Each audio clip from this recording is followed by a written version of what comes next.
love your work? On this show, we help you make it as a creative. Find your unique voice, find the right mindset to succeed, be the first to capitalize on new opportunities to make a living making your art. I'm David Kadavy. If you want to join us here on Love Your Work every Thursday, please hit subscribe on your podcast app. And if you want the very best of Love Your Work, if you want the gems that I've discovered in my thousands of hours of research into history's greatest creators, all in a short weekly email, sign up for my Love Mondays newsletter. That is at kadavy.net/Mondays. You may have heard that you should assign yourself an aspirational hourly rate. The idea being that you should tell yourself you're worth, say, $300 an hour. And if you can spend $300 and you can save yourself an hour, then you should go ahead and do so. Now, that's a really powerful idea for making the most of your time and energy, but is all of your time equally valuable? In this week's essay, I propose a variable money value for your time. Before we get to that, thank you to all of you sharing Love Your Work with your followers. On Twitter, @EveryLovelyThing says, "So grateful for this podcast," and shares episode 181 with Eric Zimmer of the One You Feed podcast. Kamga Chasa @ChasaKamga shared episode 184 on Twitter about strategic curiosity and says, "A great perspective for people like me who do so much research that we never do the work in time." I can relate to that. Over to Instagram, we hear again from Tom Jepson @TomJepsonCreative of the Sidemen Designer podcast. Tom shared on his stories episode 185 with Robert Lustig and says, "This one is really interesting, pleasure versus happiness." And I really did enjoy that episode myself. It's a good one. Go listen to it if you haven't checked it out yet. Thank you for sharing Love Your Work with your followers. If you share, I'll do my best to return the favor and mention you on the podcast. So thank you so much for that. Here's the episode.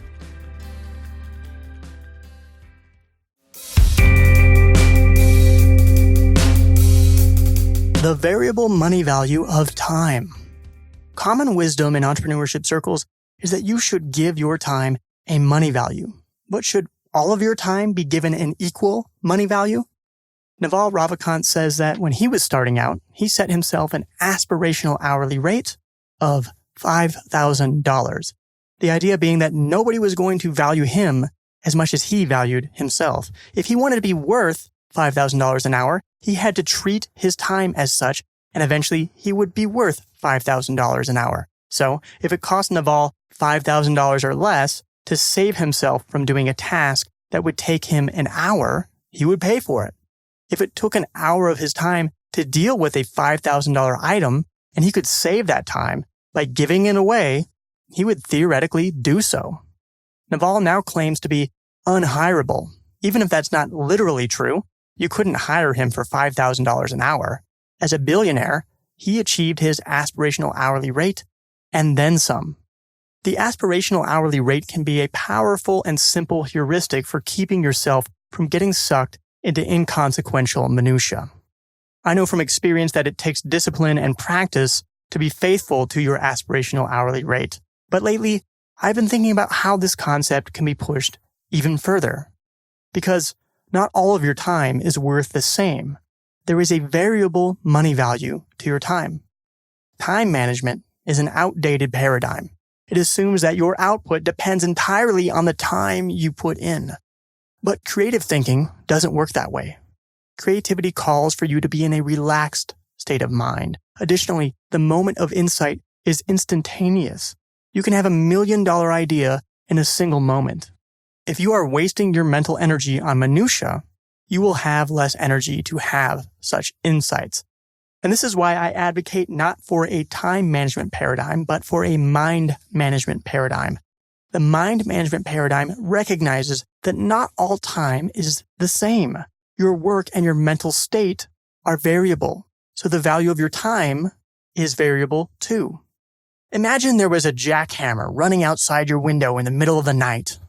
How much would you pay to make it stop? If you value your mind, you would pay more to make the jackhammer stop in the middle of the night than you would in the middle of the day. If a jackhammer is running outside of your window in the middle of the night, you can't sleep. That lost sleep will have compounding effects. You'll be less productive tomorrow, and it may take you a few days to catch up on sleep and be your fully functioning self. Now, if a jackhammer is running outside of your window in the middle of the day, you have options. For example, you could simply go somewhere else. As behavioral scientist Dan Ariely and I observed while working on productivity features that would eventually end up on Google Cal, some time is far more valuable than other time. If there is a 2-hour window from 8 a.m. to 10 a.m. each morning in which you are more productive than any other time, that time is more valuable than the dip in energy that you might feel between 2 p.m. and 3 p.m. So each moment you waste of that productive window isn't taken from a vast ocean of time, all of which is of the same value. It comes from a smaller bucket of more valuable time. Once that time is gone, you can't get it back. Let's see how that might play out in an everyday decision such as choosing a seat on a flight. You can pay $50 extra for a seat in the front row of the plane, or you can take a seat toward the back of the plane without paying extra at all. Now, assuming everything else about the two seats are equal, the seat in the front of the plane will allow you to get off the plane 15 minutes earlier than the seat in the back of the plane. So you'll get home 15 minutes earlier, you'll get to whatever you're doing 15 minutes earlier. Is this $50 seat worth the 15 minutes of your time it will save you? If your aspirational hourly rate is $100 and you will get off the plane 15 minutes earlier by being on the front of the plane, that seat is worth $25. Not enough to justify the price of $50. But if you think about the variable money value of your time, it may very well be worth the asking price. Let's say it's a late flight. That 15 minutes is the difference between going to bed at your regular bedtime and going to bed 15 minutes later. And it just so happens in your experience, you find that going to bed 15 minutes later means you aren't as effective the next day. Now the seat is worth at least $50. Making decisions based upon the variable money value of time is obviously much more complex than making decisions based upon a simple aspirational hourly rate. So in a perfect world, you could divide up the value of your time into buckets, such as my 7 mental states of creativity. For example, prioritize $1,000 an hour, planning and thinking of big picture stuff. Generate $2,000 an hour, generating what will become finished products. Exploration, $800 an hour, exploring for raw materials that you can turn into ideas. Research, $500 an hour, asking specific questions to help you verify whether a product works. Polish, $100 an hour, putting the finishing touches on products. Administrate, $50 an hour, attending to the pesky details of keeping life and work running smoothly. Recharge, $1,000 an hour, resting to replenish your energy and incubate ideas. In this hypothetical scenario, freeing up time to be in the generate mental state would be worth $2,000 per hour, as that's where finished products come from. Freeing up time to be in the administrate mental state would be worth $50 an hour. This could be used to help make decisions on what is worth outsourcing.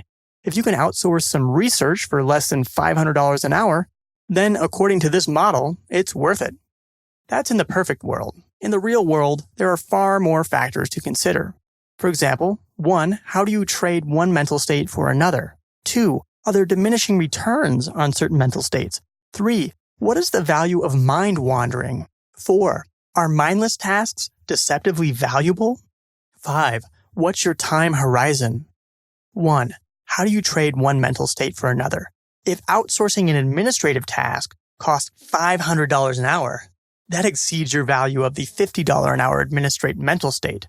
But if outsourcing that task makes it possible to spend an extra hour in the $2,000 an hour generate mental state, maybe it's worth it. 2, are there diminishing returns of certain mental states?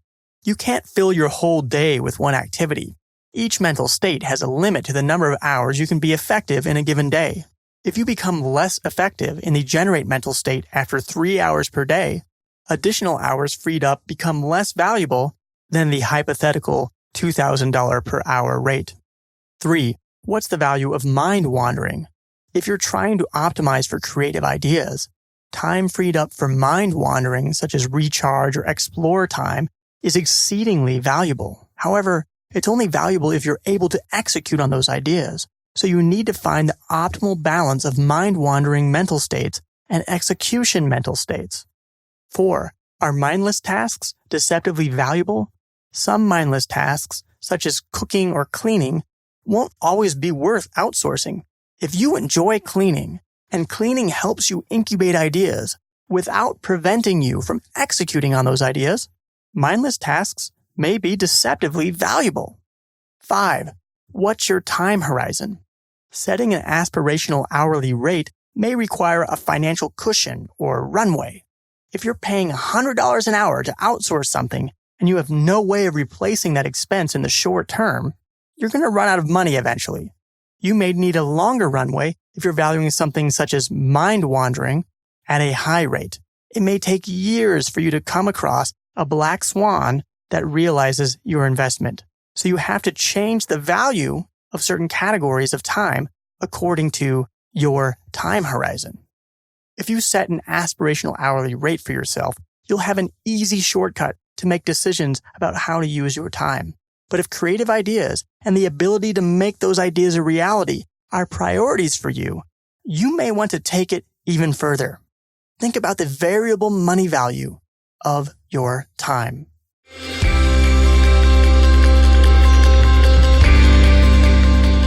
Is Love Your Work helping you find your unique creative voice? Does it bring you the inspiration and motivation you need to become the creator and human you want to be? If so, please be a part of making this a special and nourishing and thoughtful show.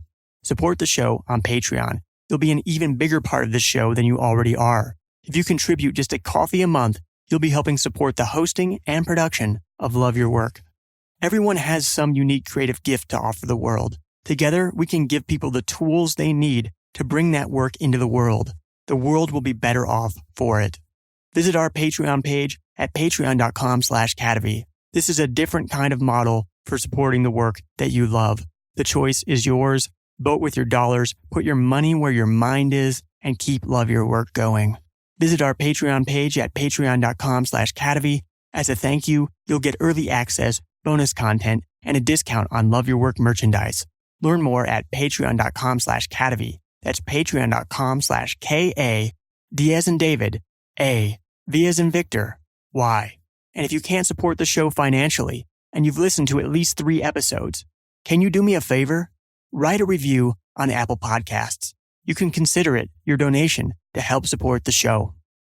Love Your Work is brought to you in part by our Patreon supporters, such as mini sponsor Paula Spriggs, and top supporters such as Jeffrey Mason and Vitas Pinkavicius. This has been Love Your Work, and I'm David Kadavy. The theme music for this show is At Sea by Dorena from the album About Everything and More by arrangement with Deep Elm Records at deepelm.com. Love Your Work is a production of Kadavy, Inc.